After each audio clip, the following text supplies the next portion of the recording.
You're listening to Foreseeable, a production of Global is Asian, the flagship thought leadership digital platform of Singapore's Lee Kuan Yew School of Public Policy.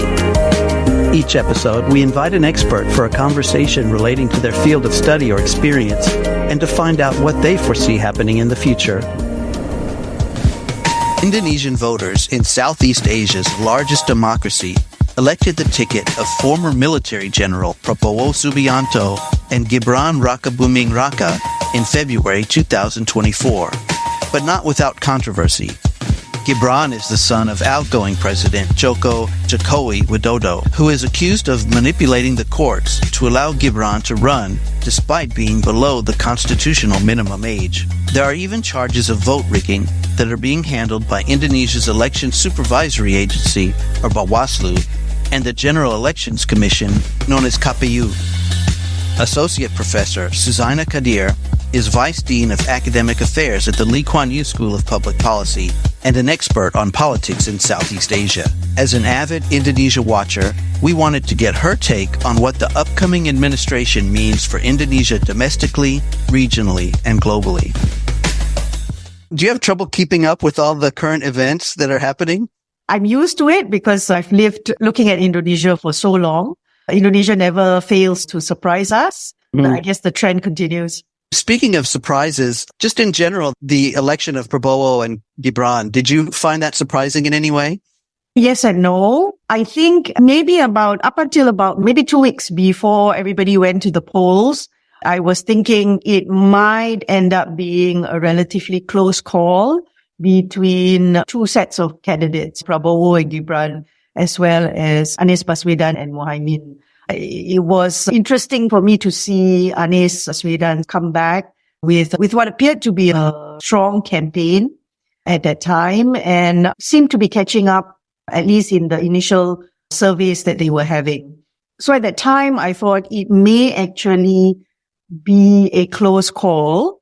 I did not think that Anies, at the end of it, would be able to win, but I did not expect the gap that you would see between Prabowo, Gibran, and the rest to be as large as what we ultimately saw. So this was the part that was slightly surprising. Having said that, a few days before everybody went to the polls, I happened to be in Jakarta at that time when the different candidates were having their final rallies. I did not go to the rally, but to have witnessed the crowds and the level of excitement, I think at that time around Prabowo and Gibran, it occurred to me actually that there was a very strong chance that Prabowo and Gibran would win and potentially would win big. Many of the people that were flowing into the rallies were very young professionals, I suppose the millennials, and you could see actually that a big part of the campaign was reaching out to them. And there was clear excitement, particularly among the millennials, in terms of Prabowo and Gibran's campaign. Okay. Yeah. And now that they have won, what do you think the significance of that is? I think it tells us about, one, the very successful campaign that they undertook. I think they were spot on in terms of how much and to which target they were reaching out. And of course, it's a reflection of the investment in putting together a very solid campaign, reaching out to the younger generation, using really very popular people in that. It reflects the positioning of Gibran. Gibran's entry into the presidential bid came out much later, and he remains at the center of the controversy, right? The point that's being raised by both the two other sets of candidates, that there's something very suspect about including him in the election, but it's a reflection of that very careful, calculated, and eventually very successful move. So I guess it solidifies really Gibran's rise onto the scene and tells us a little bit about what we should be putting into our focus, at least for the next 5 to 10 years. So the positioning of Gibran is a key thing. Right. I suppose the third thing is it's also a reflection of continuity, because the whole entire campaign was around continuity versus change at the end of it, and a continuity of policies at various levels that Prabowo and Gibran represented. And so it may, to some extent, reflect that support. And that messaging obviously was very successful. It's interesting you talk about the continuity, but then also you mentioned how young people were so excited about the campaign. And of course, Gibran is young. Yeah. Do you think that this is passing the torch to the next generation? Does it have that kind of feeling? If you were at the rally and you looked at that excitement, it appears to be about reaching out to the young. We look at the pairing of Prabowo and Gibran versus the other two sets. It was really in the Prabowo and Gibran pairing that you see really the young being represented, right? You don't see that in the other two. Based on some of the things I was hearing from the young, it wasn't so much about passing the torch, but in the campaign strategy, really harnessing tools that would appeal to the young. So not so much about passing the torch to, say, a leader that would represent the aspirations of the young. I don't think that came out, at least in some of my conversations. But what I was hearing was, I guess one can say something relatively superficial, so to speak, which is that in the campaign, in the outreach, they were very successful in harnessing the tools that would be appealing to the younger sets, how they use social media, for example. Okay. And so on and so forth. And then you mentioned some of the complaints of the other side. And then, of course, Anies Baswedan and Ganjar Pranowo disputed the election outcome. Yep. Was that sort of par for the course for Indonesian politics, or is this more serious this time? Of course, if you speak to the opposition side, their argument is that it is far more serious this time around because various instruments and institutions of government and state were actually interfered with to pave the way for some of the things that we saw entering into the election. So, for example, the use of the courts to allow for Gibran to run. That's been the main assertion, right? This is serious because as far as the opposition is concerned, this is a significant retreat from whatever Indonesia would have achieved in terms of democratization, which is building up independent institutions that would enable proper checks and balances. And such interference, particularly in the courts or in other sort of institutions of state, whether it is the police or the military, would be a significant step back. That's the assertion, particularly from the opposition side. One thing I wanted to flag is that when we think about Indonesian politics, we often see Jakarta and we often see the main city areas. But Indonesia is far beyond the city areas. Elections were running throughout. One of the surprising things about the Prabowo win is that it appears to be a sweep through all the provinces, which was not something as readily seen when Jokowi was running, because you see different parties contesting at different levels and winning at different levels when you go down into the provinces. What you're seeing now with Prabowo is quite a sweep. And the pair and the parties that were backing Prabowo and Gibran were in typically areas where they would not have necessarily won. And that is something quite significant, I think, in this set of elections. But it also comes with another set of allegations. It's been mentioned in the Indonesian press, but you don't see it so much in the international media, which is that there was a lot of issue with how the votes were counted in the provinces. And there are very serious allegations about vote rigging that was happening in many of these far-flung provinces. And if you speak to politicians, many of them insist that the rigging was real. In the initial count, for example, they had this number of votes counted for them. But in subsequent counts, quite a number of those ballots seem to have disappeared. And that's a serious allegation against the advances in democratization. If this allegation is in fact very real, then again, that constitutes, I would say, a major step back. And do you think with those assertions and those accusations, is there enough of a legal framework and institutional awareness to deal with that? Will that get a fair hearing, do you think? On the issue of the allegations from the two sets of opposition candidates, that's gone to the constitutional courts. The lawyers on all sides have made their case. And these are very, very powerful, very effective lawyers on both sides, right? Whether it's Anies Baswedan, Prabowo's side. Now, in the case of the vote rigging, this is something that will have to be addressed by the Elections Commission and those bodies. There are, of course, significant doubts. If you speak to opposition politicians, that they would be able to rule in their favor. So there's a lot of distrust about Bawaslu or even KPU being able to do something around what happened to the votes. It simply disappeared. And once the final counting is lodged and acknowledged, then there's no way you can counter that. So some of the opposition politicians that I spoke to literally said it just disappeared. And there's no way for us to really counter check what happened to those votes. Where did it go? So that there's this sense of helplessness from some of the politicians that there's really not much they can do.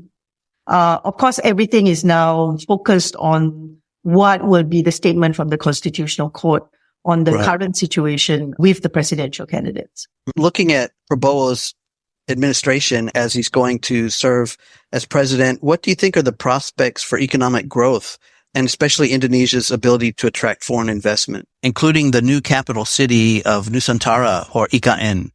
If we go to the point of Prabowo really representing continuity, we will see quite a bit of continuity with whatever Jokowi had put in place. There are key challenges around the economy that will require his attention.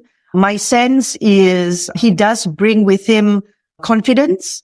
So I'm optimistic on foreign investment. There's been a question around how much of that's going to be channeled into IKN and the build-up around IKN. But from what we are seeing, it appears quite a positive sense coming out from the region and many of Indonesia's trading partners about things continuing on the same path and therefore not much of a destabilization. From that angle, I think it will be attractive and it will continue to be attractive. I think the support, or at least the statements of support that have come out for Prabowo have been quite enthusiastic from the region as also beyond. Looking a little bit beyond Indonesia's borders, do you expect any changes in the Indonesia Singapore bilateral relationship? So that's an interesting question, right? I think Jokowi was very favorable to working very closely with Singapore. And over that whole period, we've built very strong ties. We've also sorted through several bilateral issues during the period of Jokowi. That includes the issue around the airspace that's been returned to Indonesia. They've also sorted through the extradition agreement to enable Indonesia to extradite potential criminals, right, back to Indonesia. These were the thorny parts in the relationship. Jokowi was very open to opening the doors for Singapore investment and did quite a bit of outreach to get Singapore investors into IKN. So if we go on the continuity sort of argument, right, one might want to expect that this relationship would continue to be good, in particular because the thorny issues have been settled. The only question mark remains that we do know Prabowo to be quite the nationalist. I think far more nationalistic as compared to Jokowi. So there's some, I suppose, wondering about whether this very strong stance that Prabowo reflected, particularly before, might get reflected in the bilateral relationship, and whether there may be some remaining issues that would come to the surface for Prabowo. There's not only the leadership change in Indonesia, but Singapore is seeing a leadership change. Yes. Do you see the relationship between the two countries changing based on the personalities of the leaders or the priorities as they both take over? That's a good question, because it's not just a leadership change in Indonesia, but we are going to see a leadership change in Singapore as well. From those of us in Singapore, we've been expecting this leadership change, and it's been in the works for some time. Whether we like it or not, in my view, I think the personalities of the leader play a role in terms of how close they are, how much of an interaction that can happen. I would be curious to see eventually the relationship under Deputy Prime Minister right now, Lawrence Wong, how that evolves vis-a-vis Indonesia. Leaders in Singapore always have exposure to the region and always build up good bilateral relations as part of their own sort of socialization as leaders or as future leaders. I can see DPM Lawrence Wong quite comfortable with his Malaysian counterparts. I've seen that a lot more. It's interesting that I have seen less of that with the Indonesian side. That it may have happened, I may have missed that, but I can't quite place it as yet. I think it will eventually be a factor that we are seeing the fourth generation leaders emerge in Singapore with probably a different style, a different set of considerations in thinking about their relationship and then in having that relationship with the region. I think the leaders within the region are as curious as those of us in Singapore about what this means in terms of the interaction and what it means for bilateral relations. And we'll see. For Prabowo's administration, and you mentioned his kind of nationalistic bent, how do you think that will affect Indonesia's relationship with ASEAN? I almost expect a much more forceful position of Indonesia within ASEAN. And I think that would be good for Indonesia to be focused on taking on a leadership role within ASEAN. Jokowi registered interest in leadership within ASEAN, but only in perhaps the last few years of his presidency, really in the last 2 years. He came out much more strongly on the regional actor front for Indonesia to play on this role. I think Prabowo is far more savvy when it comes to looking at geopolitics, looking at international relations. He has a very strong military background, so he would be far more knowledgeable, in my view, on these dimensions. And really, Indonesia needs to play a leadership role within ASEAN. It is the country most poised to do that. It is the largest. It has the capability to do so. What it requires is really the political will of the leaders. So I would expect Prabowo to push Indonesia in the direction of a leader within ASEAN, and I think that would be good. Your question was about looking at his nationalistic position and whether he would want to work with ASEAN or stand alone. I think he would still value a leadership within ASEAN rather than taking on a position that Indonesia needs to stand alone and is able to stand alone as a regional or regional player. Now, eventually Indonesia can do that, but Indonesia isn't there yet, not completely. If he's being strategic about it, then he should play that role via ASEAN. Yeah. Okay. Now to China, one of the trips Prabowo made before he's even been inaugurated is to visit with President Xi Jinping. What do you think that signals going forward about his plans for Indonesia's relationship with China? And how do you think the rest of the world will react to that? Yeah. So I thought that was interesting because my initial reading of Prabowo was that he had a much stronger relationship with the United States as opposed to China, in part because of his own military background and the very close relationship, particularly in the early years of the Indonesian military with the United States.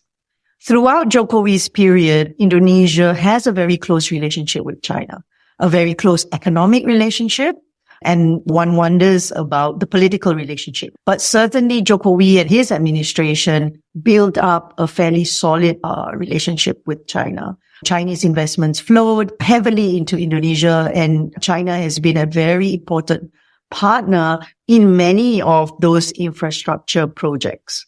So I thought the visit was interesting, maybe to signal again that continuity of continuing very close economic relationship with China, maybe to also register Prabowo's openness to working with China and to comment on our initial assumptions that he would be far closer to the United States as opposed to China and what that would mean in terms of the presidency. So I thought it was a signaling of that continuity, that he was not departing too much from what Jokowi had built.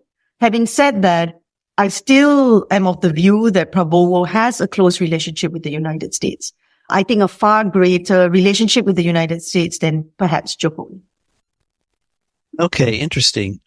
Now let's bring all those threads together, because if the Prabowo administration is going to be more of a leader in ASEAN, but also has this close relationship with China, how do you foresee this playing out with things like the disputes in the South China Sea or other multinational relationships such as that? You're right. So we'll have to bring this all together.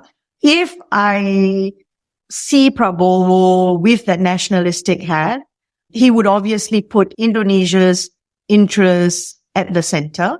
It's really which vehicle he might want to project that power. I don't know Prabowo, but I actually think he's smart, very intelligent. He probably has a full view of geopolitics as it's evolving, and he probably can think strategically on how he would want to position Indonesia here.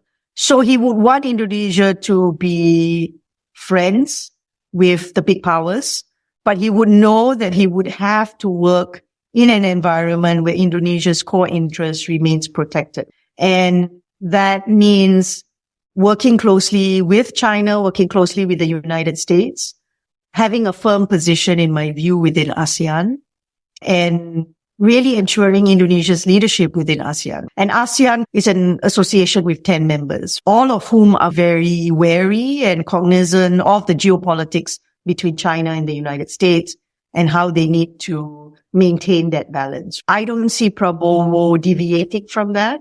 I don't see him leaning in maybe too much on either one side, at least at this point. We'll have to see what happens post-inauguration and as he gets more comfortable in that role, about whether he sees Indonesia's best projection and in what direction.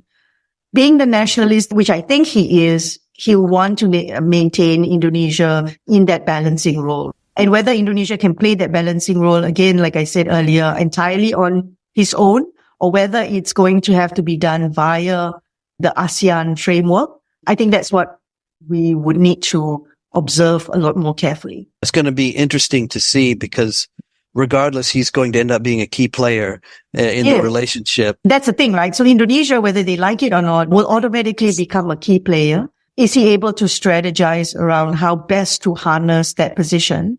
I have this optimistic view that I think maybe with Prabowo, Indonesia might really take the lead within ASEAN, which is something ASEAN does need in playing that balancing role. Right? Yes. Yeah. Very good. Now, looking again, maybe a little bit more globally now, beyond the Southeast Asia region and APAC, Prabowo has been accused of human rights abuses in the past and criticized for his authoritarianism. Do you think this will be a problem on the global stage, dealing with perhaps Europe, United States? That's an interesting question, because I don't see it an issue up until this point. There was some rumblings when it became clear that Prabowo would be the one moving forward in this presidential race, and that Prabowo had actually the backing of Jokowi, which was not necessarily clear-cut at the beginning. And at that point, I saw some mention of the past and some level of discomfort, but I think it hasn't featured so centrally anymore. After the win, I think he's been congratulated by leaders from the West without the issue of the human rights abuses being mentioned necessarily. And so I don't see that's playing a central role, at least based on what I'm reading right now. I think that domestically also, it hasn't emerged. The issue of authoritarianism has been colored within the larger context of stepping back from democracy. That debate, right? You hear that domestically. But that's not just a Prabowo thing. It's actually the whole spectrum, again, of institutions, of political parties, and other politicians as well. Okay. Now, looking at just Indonesia and the United States relationship, what do you think about it under Prabowo? And do you think it would be different whether current President Biden wins re-election or if Donald Trump wins this upcoming election? Now that's interesting, right? I don't quite know the answer to that. Towards these last few months, Biden's taken a far more, I think, nationalistic stance for the US, and maybe that's the run-up to the elections as well. I almost think that Prabowo probably would have a good relationship with Trump if Trump comes in, but I can't say. I haven't looked carefully at his interactions when Trump was in fact president of the United States. But I think how the US positions itself vis-a-vis China, how the US positions itself in terms of its own power projection into the region, I think that would be quite central. In an instance when the US was less interested in a projection into the region, and you saw that for quite a bit of time, I think this becomes, quite rocky for the key actors within the region when US pulls back. Yeah. Because it has other interests, clearly. Again, Indonesia is going to be a key player there, whether they want to or not. Exactly. Interesting to watch. Yes. Yeah. What about any potential pitfalls that Prabowo should look out for? Or what worries you? What do you think might come up that could present a problem or that really needs to be addressed? A lot of it, I'm coming from just looking at it domestically. I suppose at the regional and global level, it still remains primarily the geopolitical tensions between the US and China. As we are saying, whether Indonesia likes it or not, they have to come in and lead. They'll be at the center of it. So how they play on that strategically probably is going to be key. I happen to take the optimistic view that Prabowo probably will surround himself with, key technocrats that can have a strategic perspective on this and therefore manage that balancing role. But that balancing role is predicated on the sort of very strong presence of both China and the US in the region. I mentioned earlier that depending on what happens in the US, if the US decides to shift from the region, from Asia Pacific, which you saw earlier on, then I think that may change the dynamic. And that potentially poses a key challenge, not only for Indonesia, Prabowo, but also for ASEAN, because they would contend with a less than interested US versus a very interested China, and a very strong one. I think the issues, the challenges for the first probably a few months and maybe 2 years is really domestic. What we are waiting on now is firstly the decision of the Constitutional Court. But we also know that while you can be president, there's also political party constellation. So we're trying to look at what is going to be constellation between the two sides, between the opposition and the government side, right? Which political parties would be in support of the government and which stand in opposition. What the election results tell us is that in terms of seats within parliament, you'll see that the seats will be dominated by PDIP. So PDIP will continue to play a very central role. The key question really now is whether PDIP will side with the government, join the government coalition, whether they will stand together with the smaller opposition parties. If they do side with the government, then it's a clean sweep. And whatever changes and legislation they want to do, that will just flow through. But if they do want to side on to the opposition, then there is a room for the political parties or the opposition within parliament to intervene on certain legislation that Prabowo and Gibran may want to push through. So they have an ability to not only check, but they can stop. So that's the other constellation we are looking at. Finally, I think it's a really big question that lots of people are asking, which is, okay, so you have Prabowo and you have Gibran. Typically, the setup is that the vice president takes on a fairly muted role, or at least does not overshadow the central place of the Indonesian president. And you've seen this throughout Jokowi's time and even before. We don't know now the stance of Gibran, whether he would be quite satisfied with taking a muted role or whether he would want to carve out his own positioning within that pairing. And if so, I guess some analysts are wondering whether and how soon we might see cracks between Prabowo's position and that of Gibran. Again, this is based on the sudden arrival of Gibran into the mix. That was not something anticipated. He's very young.